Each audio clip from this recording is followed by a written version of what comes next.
Eu quero compartilhar com vocês nesse culto uma palavra usando como temática pastoreados por Pedro. O que é que Pedro nos ensinaria? Hoje será na verdade a parte 2. Compartilhamos na semana passada uma parte e hoje nós vamos para a segunda parte. Eu quero iniciar aqui nesse texto quando Pedro ele tem uma revelação de quem era Jesus. Mateus capítulo 16, a partir do verso 13, o texto diz assim: chegando Jesus à região de Cesaré de Filipe, perguntou aos seus discípulos: quem os outros dizem que o Filho do Homem é? Eles responderam: alguns dizem que é João Batista, outros Elias, e ainda outros Jeremias ou um dos profetas. E vocês? Perguntou ele: quem vocês dizem que eu sou? Simão Pedro respondeu: tu és o Cristo, o Filho do Deus vivo. Respondeu Jesus: feliz é você, Simão, filho de Jonas, porque isto não foi revelado a você por carne ou sangue, mas por meu Pai que está nos céus. Eu digo que você é Pedro, e sobre esta pedra edificarei a minha igreja, e as portas do Hades ou do inferno não poderão vencê-la. Eu darei a você as chaves do reino dos céus. O que você ligar na terra terá sido ligado nos céus, e o que você desligar na terra terá sido desligado nos céus. Então advertiu a seus discípulos que não contassem a ninguém que ele era o Cristo. Irmãos, nós temos aqui uma experiência que Pedro, ele teve com Jesus. Jesus reúne os seus discípulos e ele faz uma pergunta: o que os homens estão dizendo que eu sou, ou quem o Filho do Homem é? Quem eu sou na boca dos outros? E eles disseram: uns dizem que o Senhor é o Elias, o Senhor é um dos profetas, alguns estão dizendo que o Senhor é o João Batista, que ressuscitou dos mortos. Cada um tinha um entendimento de quem era Jesus. E aí Jesus virou-se para os discípulos e disse: e vocês? Quem vocês dizem que eu sou? Pedro, tomando a palavra, Pedro, ele era mais tempestuoso. Pedro muitas vezes ele falava sem pensar. Pedro muitas vezes ele agia e depois ele refletia. E nesse momento, Pedro ele diz: tu és o Cristo, o Filho do Deus vivo. Quando ele solta essa frase, o próprio Jesus disse a ele: olha, feliz é você, Simão Barjonas. Feliz é você, Pedro. Por quê? Porque não foi carne nem sangue que revelou isso a você, mas quem revelou quem eu sou a você foi o próprio Pai. Preste atenção. Conhecer a Deus não é através de um livro. Conhecer a Deus não é através da boca de alguém. Conhecer a Deus de fato e de verdade é através de revelação. É a revelação que o Pai transmite ao coração. Uma pessoa, ela pode conhecer a Bíblia de capa a capa, de cabo a rabo, como diz, mas ela não tem a revelação de quem Deus é. Ela pode tornar-se até um professor de teologia, mas não ter uma experiência com o Pai, não conhecer de verdade quem Ele é. E quantas pessoas passaram e passarão a vida inteira dentro de boas igrejas, mas ainda não receberam a revelação de quem é o Pai, de quem é Jesus. E também alguns vão passar a vida inteira sem receber esta revelação. Preste atenção que isso é muito sério. Agora, o Pedro, ele tem essa revelação. Quando ele tem a revelação de quem é Jesus, Jesus revela a ele quem Pedro é. Revelação de quem é Jesus gera em nós revelação de quem nós somos. Antes de conhecer a minha vocação, antes de conhecer a minha identidade espiritual, eu preciso conhecer aquele que me dá uma identidade, que é o próprio Deus. Então Jesus fala para ele: olha, Pedro, tá certo, foi o Pai quem revelou quem é você, aliás, quem eu sou. Eu também te digo, Pedro, eu também te digo que tu és Pedro, Pedro, e sobre esta pedra, no grego tem esse trocadilho, Pedro, Petros, Petra, pedra. Por isso que, com todo respeito aos nossos irmãos católicos, é que eles fazem uma confusão do grego, e aí eles dizem que Pedro, ele é o fundamento da igreja, mas depois nós vamos ver o que é que Pedro fala sobre isso, que Pedro mesmo diz que ele não é o fundamento, que a pedra, a Petras, é o próprio Jesus. Mas enfim, ele está fazendo um trocadilho, ele diz o seguinte, olha, eu digo que você é Pedro, Petros, você é uma pedra, Pedro, mas essa palavra Petros, ela significa fragmento de uma rocha, ou seja, um pedaço de uma rocha maior. É como se ele estivesse dizendo o seguinte, Pedro, eu estou dizendo a você, que você é um fragmento de uma rocha maior que sou eu, você é uma parte de mim, porque a igreja, ela é chamada do corpo de Cristo, Cristo é o cabeça da igreja, nós somos o corpo, amém, irmãos? Então nós estamos unidos a Ele, unidos a Jesus. Então quando ele diz para Pedro, Pedro, já que você conheceu quem eu sou, eu também estou dizendo quem é você. Você é um fragmento, você é Petros, e sobre essa pedra, eu, Jesus, eu edificarei a minha igreja, e as portas do Hades, as portas do inferno, não prevalecerão contra ela. Ou seja, a igreja de Cristo, ela está fundamentada sobre uma pedra, e essa pedra não é Pedro, que é Petros, essa pedra é Petras, que é Jesus. Ou seja, a igreja, ela não é fundamentada em um homem, a igreja, ela é fundamentada em Jesus. Ele que morreu pela igreja, Ele é o dono da igreja, Ele é o cabeça da igreja, Ele é o bispo da igreja, o pastor da igreja, é Ele que pagou um alto preço por nós, Ele é o nosso cabeça, amém, irmãos? Então, nenhum homem pode dizer que é dono da igreja, porque a igreja, ela é de Cristo. Nós temos nomes de organização, por exemplo, Assembleia de Deus, é uma organização, Justiça e Paz, é uma organização, mas a igreja de Cristo, ela não é uma organização, ela é um organismo vivo.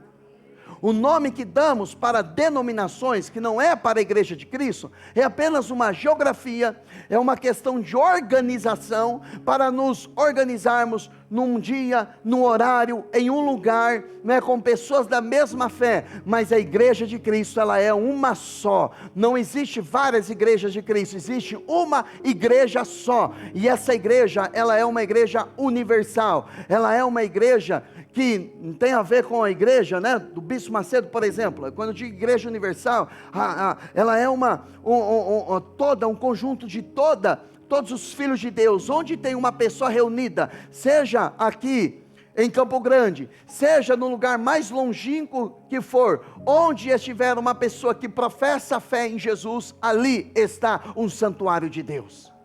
Então Pedro, ele tem essa revelação.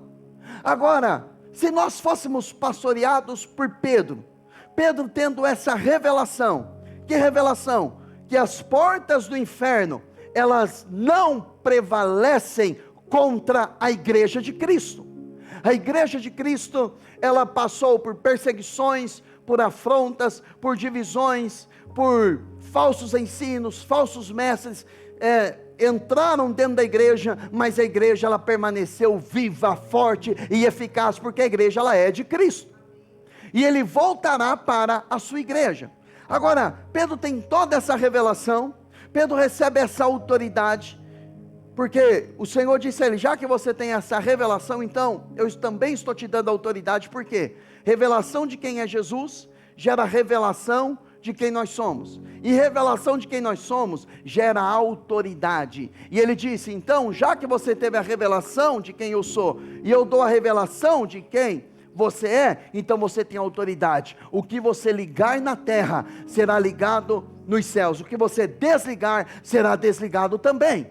A palavra ligar e desligar, aqui a palavra desligar, é literalmente separar, é autoridade para, arrancar, separar uma coisa da outra. Então quando Jesus, ele liberta aquela mulher que tinha um espírito de enfermidade sobre ela. Alguns homens, e ela andava curvada, Jesus curou ela, e a Bíblia diz que o príncipe da sinagoga se levantou contra Jesus. Jesus, ele deu um exemplo, ele disse assim: olha, vocês estão me criticando por uma libertação que eu fiz, mas essa mulher, ela é filha de Abraão, e convinha que eu soltasse essa filha de Abraão. E ele dá um exemplo, ele diz assim: no dia de sábado, se um boi, vocês não levam um boi, vocês não desprendem um boi, e levam ele para tomar água no dia de sábado, e eu também não poderia soltar da prisão essa filha de Abraão, a qual Satanás mantinha ela presa. Essa palavra soltar é a mesma palavra no grego para desligar. Então, ele nos deu como filhos de Deus. Isso não tem a ver com o sacerdote, o pastor da igreja. Qualquer filho de Deus tem autoridade para soltar alguém das garras de Satanás, para desligar alguém de uma obra das trevas, de desligar alguém, de separar essa pessoa do reino das trevas e posicioná-la no reino da luz. Você tem essa autoridade, amém? Eu sei que de repente sua cabeça está em parafuso aí, mas você tem essa autoridade. Por quê? Porque você é filho de Deus. Agora, voltando aqui, Pedro, ele tem toda essa revelação. Agora, depois ele negou Jesus, ele fracassou, depois Jesus restaura ele, aparece para ele, depois da ressurreição: tu me amas, Pedro? Sim, eu te amo. Então apacenta, cuida das minhas ovelhas. Então ele, recebendo toda essa revelação de cuidar das ovelhas, de cuidar do rebanho, é que ele escreve a primeira carta de Pedro e também a segunda carta de Pedro. Eu queria ir com você agora, eu dei toda essa volta para chegar aqui na segunda carta de Pedro, capítulo 2, vamos lá. Segunda carta de Pedro, capítulo de número 2, a partir do verso de número 1.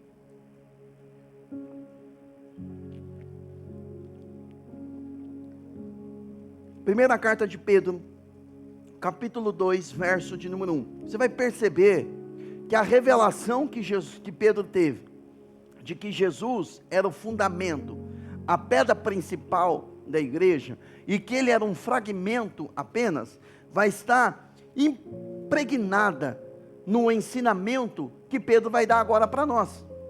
E ele diz assim, verso de número 1. Portanto, livrem-se de toda maldade e de todo engano, hipocrisia, inveja e toda espécie de maledicência.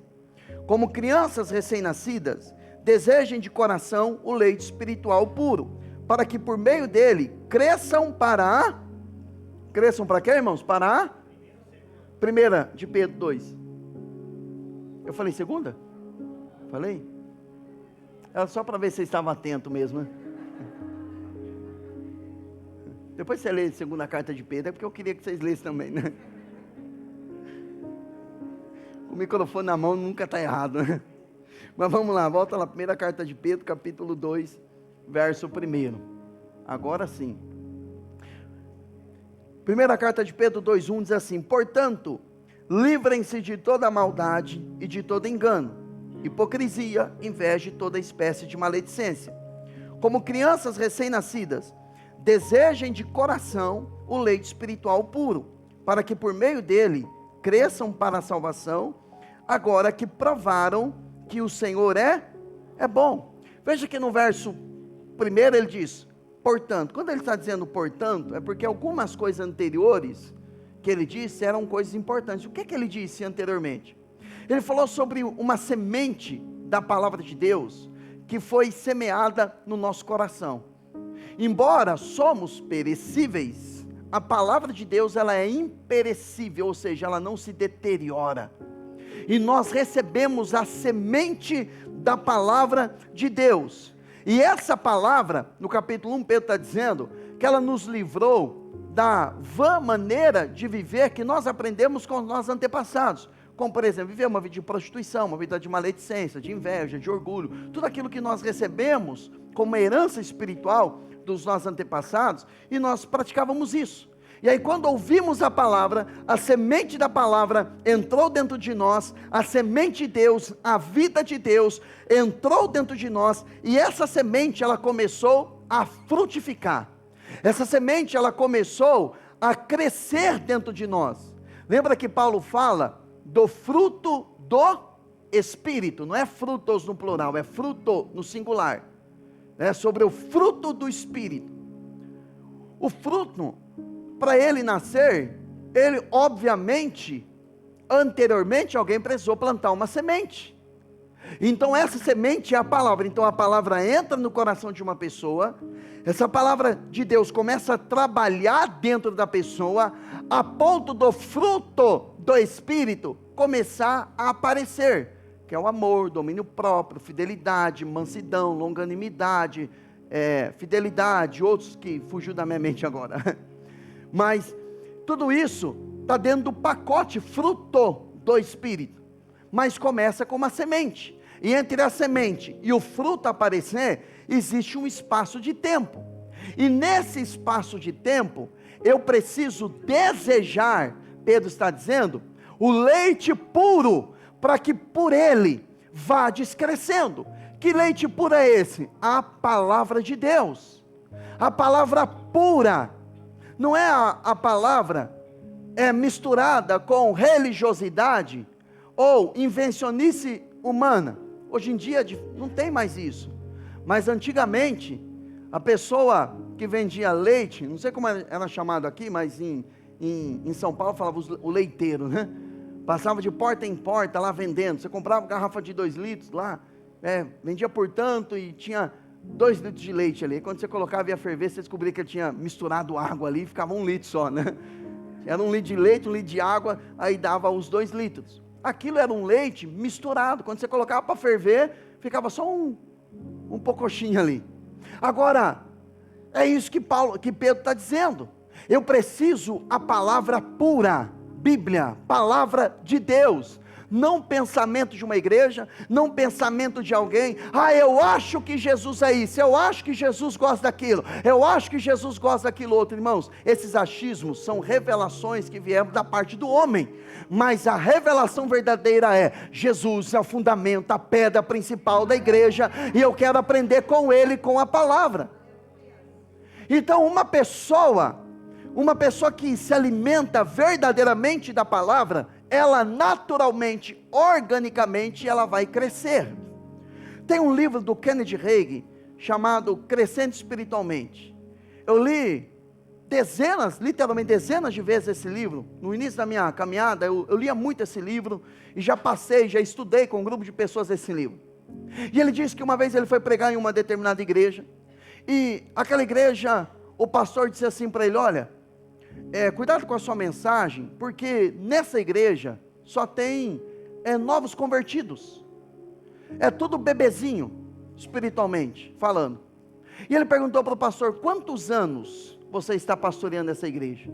Eu não lembro a data, o tempo que ele pastoreava dessa história, mas era coisa de 20, 30 anos.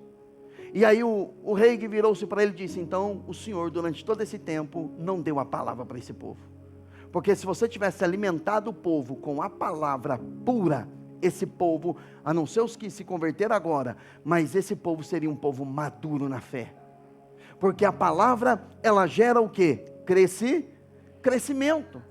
Então esse crescimento é um crescimento para a salvação. Não é que a pessoa não é salva ainda, mas a palavra salvação aqui, a palavra no grego é a palavra sozo, segurança, é quando a pessoa está no lugar seguro em Deus.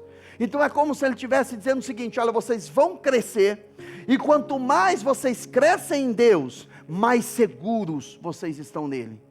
Então vocês precisam crescer, para que você tenha essa segurança, já que agora vocês provaram que o Senhor é bom, já era um povo salvo, porque eles já provaram da bondade de Deus. Agora Pedro está dizendo: olha, vocês precisam, portanto, apesar de vocês entenderem que a semente está dentro de vocês, vocês precisam se livrem da maldade, engano, hipocrisia, inveja e toda maledicência. Então não é algo que eu tenho que orar e dizer: Senhor, tira a maledicência dos meus lábios, Senhor, tira a inveja do meu coração, tira a maldade, a hipocrisia, que é a religiosidade, tira o engano do meu coração. Não, Ele está dizendo, você já tem a semente, você sabe que isso é errado, então se livre disso. Se livrar aqui é como alguém que tira uma roupa, porque a maledicência, a inveja, o engano, a hipocrisia, é como uma roupa que a pessoa veste, que não pertence a ela, não pertence à semente dela, não pertence à essência dela. Você que de repente tem uma dessas danificações na sua vida, é uma roupagem que alguém colocou em você, seja o mundo, seja o diabo, seja pessoas, seja a forma como você foi gerado, a forma como você foi construído, mas colocaram em você essa roupagem. Então a ordem de Deus a você é, você tem a minha palavra dentro de você, então se livre dessa porcaria. Então arranque isso de você, como alguém que está com uma roupa suja, e você entende, poxa, essa roupa já está com mau cheiro, já está com o meu suor, trabalhei o dia inteiro, fiquei o dia todo com ela, eu preciso tirar essa roupa, para que ela seja lavada. Então você precisa entender, que isso não pertence a você. Agora, como eu vou crescer? Desejando a palavra de Deus. Agora, a pergunta que eu faço a você, e eu quero deixar você reflexivo, é, o que é que você tem desejado? O que você entende por desejo? Desejo é algo que toma o seu coração, e você não consegue pensar em outra coisa. Você não consegue pensar em mais nada, a não ser naquilo que você está desejando. Quem aqui é casado? Você lembra quando você desejou a sua esposa? Que hoje é esposa, mas antes era a sua namorada, a sua noiva. Você não pensava em outra coisa a não ser nela.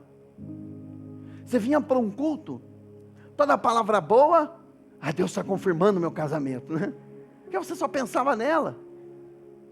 Quando falava de uma ação do diabo, não, é o diabo tentando atrapalhar o meu namoro. Porque tudo nós focalizamos em cima daquilo que nós desejamos. Então, eu fiz isso para você compreender o que é realmente um desejo. Agora eu pergunto a você, você deseja a palavra de Deus? Você deseja a palavra mais do que um Instagram? Você deseja a palavra mais do que uma notícia? Você deseja a palavra mais do que uma rede social? Você deseja a palavra mais do que falar com alguém? Então, se você não está crescendo em Deus, a culpa, agora é a hora que eu falo com alegria, né? A culpa não é minha, a culpa não é de ninguém, a culpa é sua, porque você precisa desejar a palavra de Deus, porque é ela que vai gerar crescimento. Irmãos, é bom ler livros. Eu leio uma média de uns 3 livros por mês. Eu amo, sou apaixonado por leitura. Mas nada substitui a leitura da palavra de Deus. Nada, absolutamente nada substitui. Então a palavra é o manual do fabricante. É o que ele quer de você, é o que ele lhe deu condições. Então ele está dizendo, tire tudo isso. Aí, olha só o versículo 4. Aí ele vai dizer o seguinte: à medida que se aproximam dele quem? Jesus, amém? Quem é Jesus? A pedra o quê? Viva. Veja que há um paradoxo aqui, parece algo antagônico, uma pedra viva. A pedra não tem vida, pedra jamais é viva. Mas ele está dizendo, uma pedra viva que é Jesus, porque ele é o fundamento, que ele não pode ser mexido. Ele é o fundamento, rejeitada pelos homens, mas escolhida por Deus e preciosa para Ele. Vocês também estão sendo utilizados como pedras vivas na edificação de uma casa espiritual, para serem sacerdócio santo, oferecendo sacrifícios espirituais aceitáveis a Deus por meio de Jesus Cristo. Então olha a revelação de Pedro. Ele diz, olha, à medida que vocês se aproximam de Jesus, ou seja, eu estou lendo a palavra, eu estou me aproximando de Jesus. Quanto mais eu me aproximo dele, e quem é ele? A pedra rejeitada pelos homens. Alguns rejeitaram Jesus, alguns não quiseram Jesus, alguns não desejaram Jesus, alguns rejeitaram ele. Alguns disseram o seguinte: solte Barrabás e prenda Jesus, mantenha ele preso. Outros disseram, não, queremos Jesus. O ladrão da cruz, os dois, um à sua direita, disse, lembra-te de mim quando entrares no teu reino ou no teu paraíso, porque ele leu a efígie em cima, naquela placa que dizia, este é o rei dos judeus, e ele acreditou, ele disse, lembra-te de mim quando entrares no teu reino. O Senhor tem um reino, então eu quero o teu reino, eu quero fazer parte do teu reino. Jesus virou-se para ele e disse, hoje mesmo estarás comigo no paraíso, ou no meu reino. O outro disse, se tu és o Filho de Deus, então mostra, desce da cruz, salva-te a ti mesmo, e também salva nós. Jesus nem sequer virou para lhe dar uma palavra a ele, porque Jesus sabe quem ele é. Meu irmão, quem sabe quem é, quem tem identidade definida, não precisa ficar dando explicação de quem ele é. Um homem de Deus, ele não precisa ser chamado de homem de Deus, ele não precisa falar, olha, eu sou um homem de Deus. Está vendo? Um demônio está se curvando, eu sou um profeta, eu sou um homem de Deus. É gente que tem a sua identidade danificada. Porque quem sabe quem é, não precisa se explicar, ele apenas vive como homem de Deus. Quem entendeu que é filho de Deus, ele simplesmente vive como filho de Deus, não precisa ficar dizendo, eu sou um homem de Deus, sou um filho de Deus. Então Jesus não deu explicação àquele homem, ele falou com aquele que realmente reconheceu ele. Então Jesus, ele era a pedra rejeitada por alguns. Agora, olha o perigo de se rejeitar Jesus. Mateus capítulo 21, verso 33, Jesus conta uma parábola dos lavradores, olha o que ele diz. Ouça outra parábola. Havia um proprietário de terras que plantou uma vinha, está se referindo a Deus. Colocou uma cerca ao redor dela, cavou um tanque para prensar as uvas e construiu uma torre. Depois arrendou a vinha a alguns lavradores e foi fazer uma viagem. Aproximou-se a época da colheita, enviou seus servos aos lavradores para receber os frutos que lhe pertenciam. Os lavradores agarraram seus servos um a um e espancaram. A um espancaram, a outro mataram e apedrejaram o terceiro. Então enviou-lhes outros servos em maior número, e os lavradores os trataram da mesma forma. Por último, enviou-lhes seu filho, dizendo, a meu filho respeitarão. Mas quando os lavradores viram o filho, disseram uns aos outros, este é o herdeiro, venham, vamos matá-lo e tomar a sua herança. Assim eles o agarraram, lançaram-no para fora da vinha e o mataram. Portanto, quando vier o dono da vinha, o que fará aqueles lavradores, ou aos lavradores que mataram um filho? Responderam eles, matará de um modo horrível esses perversos e arrendará a vinha a outros lavradores, que lhes deem a sua parte no tempo da colheita. Jesus lhes disse, vocês nunca leram isto nas escrituras? A pedra que os construtores rejeitaram tornou-se a pedra angular. Isso vem do Senhor e é algo maravilhoso para nós. Portanto eu digo que o reino de Deus será tirado de vocês e será dado a um povo que dê os frutos do reino. Aquele que cair sobre esta pedra, que é Jesus, será despedaçado, e aquele sobre quem ela cair, será reduzido a pó. Quando os chefes dos sacerdotes e os fariseus ouviram as parábolas de Jesus, compreenderam que ele falava a respeito deles, e procuravam um meio de prendê-lo, mas tinham medo das multidões, pois elas o consideravam como um profeta. Vocês entenderam essa parábola? O dono da vinha é Deus. A vinha era a nação de Israel. Ele cercou aquela vinha, ele protegeu aquela vinha. Quando uma nação se levantava contra a nação de Israel, Deus livrava aquela nação. Deus defendia aquele povo. É só você olhar o cenário bíblico, o que aconteceu com o Egito, o que aconteceu com a Babilônia, o que aconteceu com os moabitas, o que aconteceu com os amonitas, o que acontecia com os filisteus quando eles se levantavam contra o povo de Deus. Então ele cercou aquele povo, ele protegeu aquele povo. Agora, aquele povo sentiu-se dono dali, e aí o dono da vinha enviou um mensageiro para colher o fruto. E o que eles fizeram? Espancaram o mensageiro.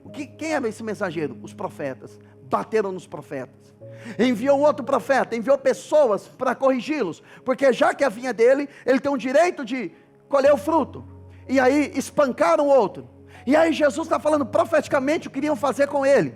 Aí o dono da vinha diz: espancaram, maltrataram os meus servos, agora eu vou enviar o meu filho, porque o meu filho eles vão respeitar. E não respeitaram e mataram o filho.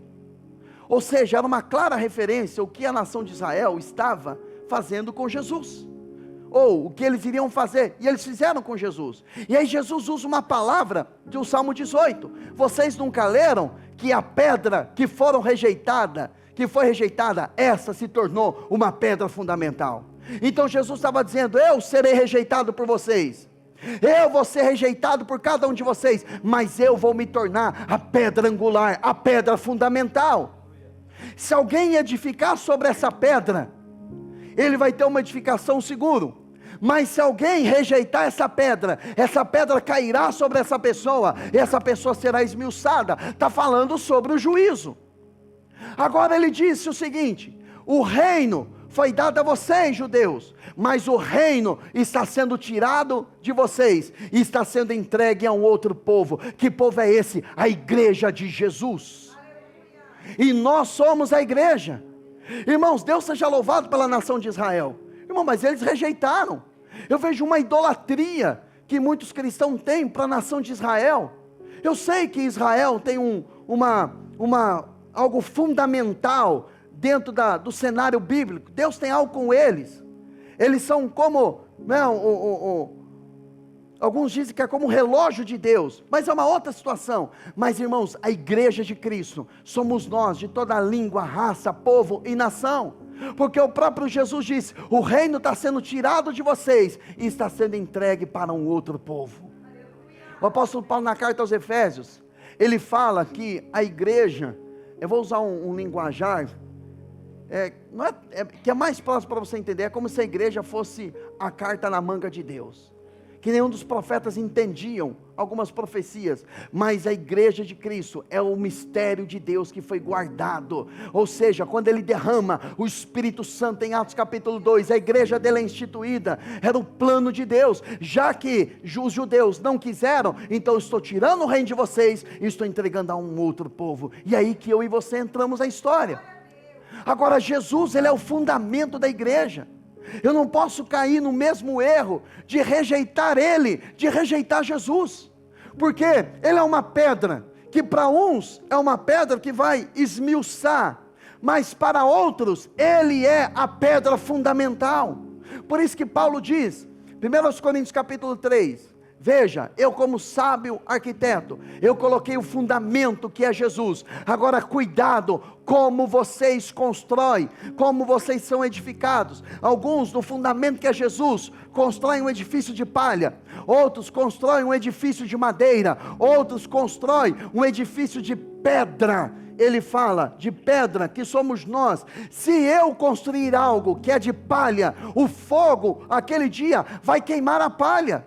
Se alguém construir de madeira, a madeira demora para pegar fogo, mas ela pega. Ela demora para ser deteriorada, mas ela é deteriorada. Mas o ouro, a pedra ouro, quando ela é colocada no fogo, ela brilha mais. Então ele está dizendo: olha, um planta, outro colhe, Deus dá o crescimento. Mas veja como cada um edifica, como você está edificando a sua vida espiritual.